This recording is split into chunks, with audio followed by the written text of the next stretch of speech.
Broadly speaking, humanity can be divided into two types, those who like the fantasy genre and those that do not. Your pulse either races when someone starts discussing the finer details of Game of Thrones / Lord of the Rings / The Dark Crystal, or you feel the blood draining from your body. Of course, there are exceptions that prove every rule. Which, in this case, comes in the teddy bear-like form of Guillermo del Toro.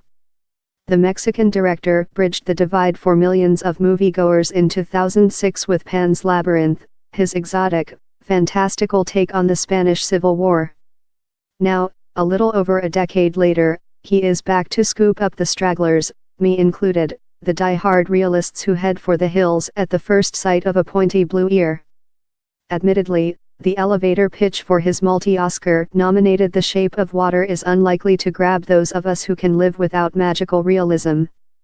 It is a fantasy drama about a mute cleaner called Elisa, Sally Hawkins, who strikes up an improbable relationship with a mysterious amphibious creature, Doug Jones, which is being kept in a huge water tank at a top-secret government research facility in Baltimore, USA, where Elisa works. It is, Del Toro says, an otherworldly fairy tale, words to strike dread into the soul of any anti-fantasist. I'll admit that when I sat down and watched the opening title sequence in which we see Elisa lying on a sofa being ethereally submerged by water, my heart sank faster than the furniture in her room. But when I left the cinema 123 minutes later, I was elated. Not because the film was thankfully over, but because I had just been treated to an intelligent, tender, beautifully shot, meticulously crafted work of art. It's not really a fantasy at all. The incarcerated creature from the deep, which has been taken from its natural habitat as a specimen to be exploited by scientists with blood twice as cold as its own, is perfectly believable. As is the relationship Elisa strikes up with it. They have so much in common.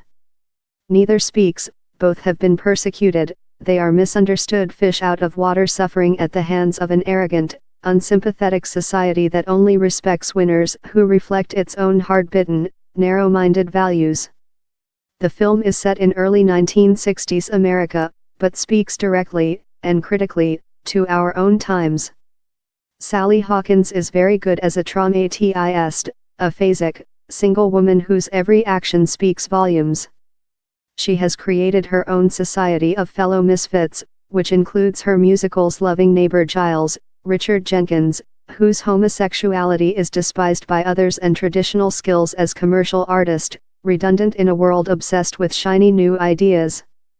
Elisa's bête noire is the emotionally retarded, short-tempered government agent Richard Strickland, Michael Shannon, who works at the high-security government laboratory she cleans every night with her pal Zelda, Octavia Spencer.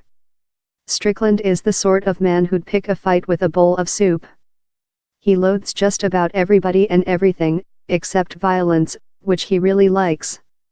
As the incarcerated amphibious creature, or the asset as it is officially known, discovers when the pent-up macho man impales an electric cattle prod into its scaly abdomen.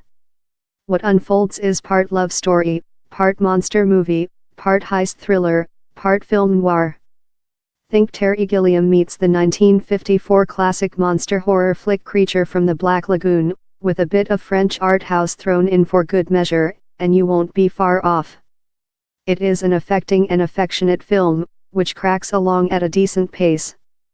All the characters, apart from Strickland, who never gets beyond being a two-dimensional caricature representing intolerance and evil, develop into well-drawn-out individuals about whom you care, even old Fishface the mythical creature. The Shape of Water is well worth its 13 Oscar nominations. It won't win all 13 categories, that really would be a fantasy, but it has a very good chance of being Best Picture. Not quite for me though, as I'd give the Oscar to 3 Billboards Outside Ebbing, Missouri and Best Director to Del Toro.